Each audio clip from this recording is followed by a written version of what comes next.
మనుషుల అపరాధములు మీరు క్షమించిన ఎడల మీ పరలోకపు తండ్రి మీ అపరాధములు క్షమించే గుణం మనల్ని ఆశీర్వదిస్తుంది. అందుకే ఎఫెసీయులు 4:32 అంటాడు, ఒక మాట అంటాడు, పిల్లరా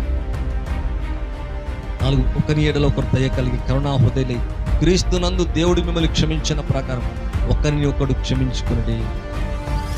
తులసిలో 3:13 కూడా మాట ఉంటుంది, పిల్లరా ఎవడైనా తనకు హాని చేస్తానని అనుకునే ఎడల ఒకరినొకడు సహించుకుంటూ ఒకరినొకడు క్షమించడు. ప్రభు మిమ్మల్ని క్షమించులాగున మీరు కూడా క్షమించండి. క్షమా గుణం ఆశీర్వదిస్తుంది. ఆశ పెట్టుకోవడం ద్వారా ఆశీర్వదించబడతాం. క్షమాగుణం మనల్ని ఆశీర్వదిస్తుంది. అంతేకాదు పిల్లరా, మన జీవితంలో స్పిరిచువాలిటీని కలిగి ఉండాలి, ఆత్మీయతను కలిగి ఉండాలి.